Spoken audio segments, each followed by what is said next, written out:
Chapter 32. The Credulity of the Ungodly.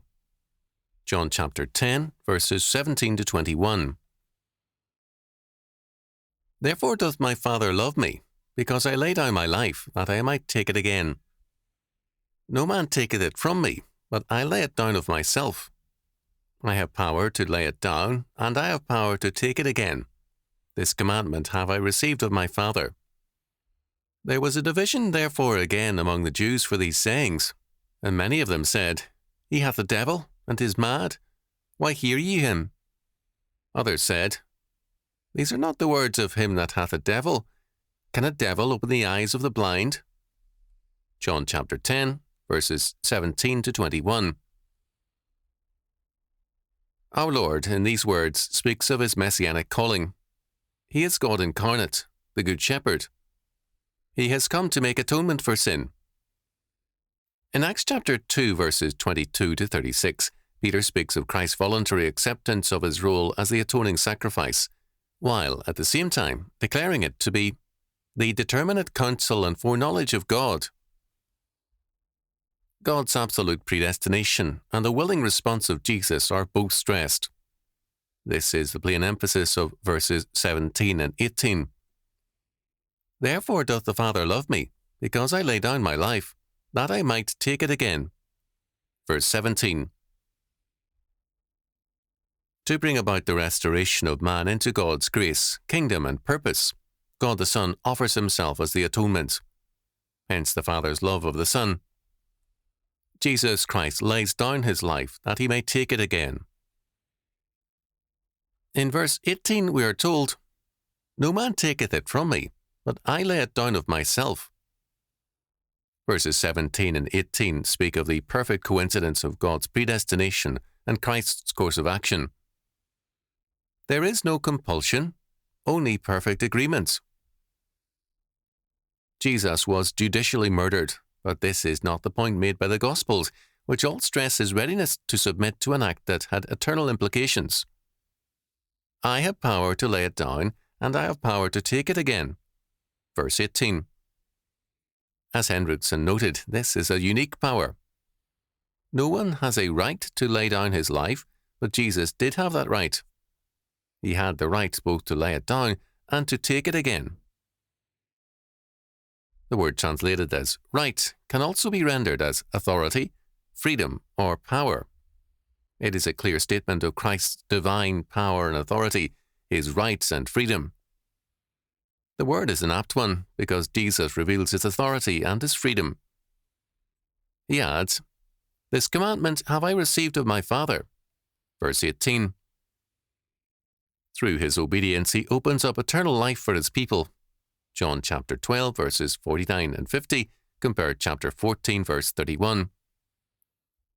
A new human race is created by his atoning sacrifice, and the world now has a new direction. The result of his sayings was a division again among the peoples. Verse 19.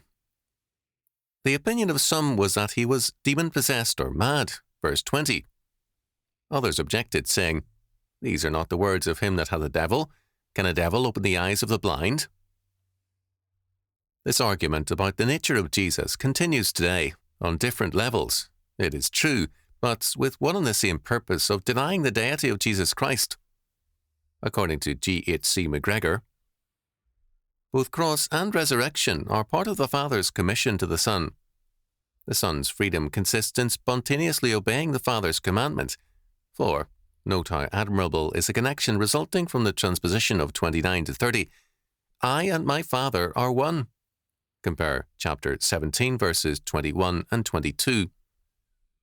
The unity here claimed is ethical rather than metaphysical, a unity of will rather than of essence and personalities, a mystical unity implying two separate personalities, as in 38 below and chapter 1, verse 1. The Logos was with God. Christ never claims, even in this gospel, to be in essence with God. See note on chapter 5, verse 18. The unity with the Father which he does claim is a similar unity of will and purpose to that which he prays may exist between Christian and Christian. Chapter 17, verse 11. an indivisible unity of nature in Father and Son is not implied, as Jesus himself makes clear when in verse 36 he interprets his present claim as meaning not, I am God, but I am God's Son.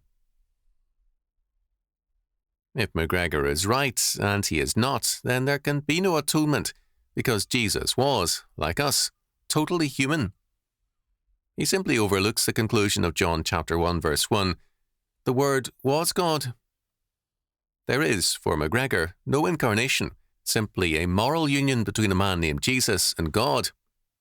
He holds that we are all capable of effecting such a union. All can also become God's sons, not by the adoption of grace through Christ, but by our own mystical unity with God. This is not biblical religion, but ancient paganism masquerading as Christianity. The virgin birth is set aside, as is everything that makes clear the supernatural origin and power of Jesus Christ. MacGregor's commentary was an important one, part of a series of studies in the Moffat New Testament commentary.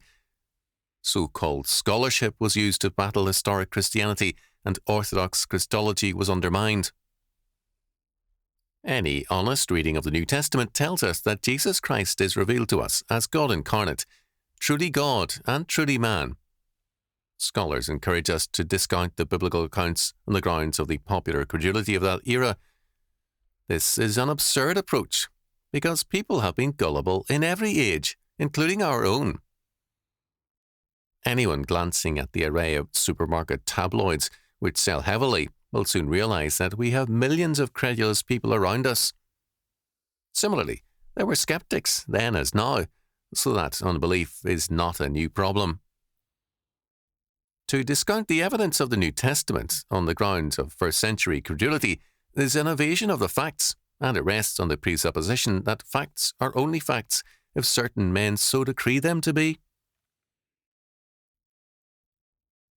The problem faced by Jews and Gentiles when confronted by the New Testament and its claims was one of accommodation. How could they fit New Testament history into their idea of history? Moreover, if Jesus Christ were what he and the New Testament set forth, then the whole of their worldview was radically wrong. As a result, thinkers began to reshape Jesus into an acceptable form. He was not easily dismissed. However much shunned by intellectual leaders, Jesus Christ shattered all the worldviews of antiquity. He was both God and man in a unique incarnation. His atonement for sin was beyond the capacity of any other person to reproduce or to repeat. Here was a force without equal, a threat then as now to the systems of the world. As a result, while many rejected him, many sought also to fit him into their fallen world systems. This effort is still with us, and MacGregor's pathetic, quote, solution, end quote, is one of many. Modernism is a form of ancient paganism's effort to minimize Jesus Christ in order to revive the march of the human spirit towards self-divinization. As verse 21 makes clear, there were those present when this episode occurred who realized that madness cannot be matched with miracles. The effort to make such a connection was illustrative of the idiocy of the ungodly.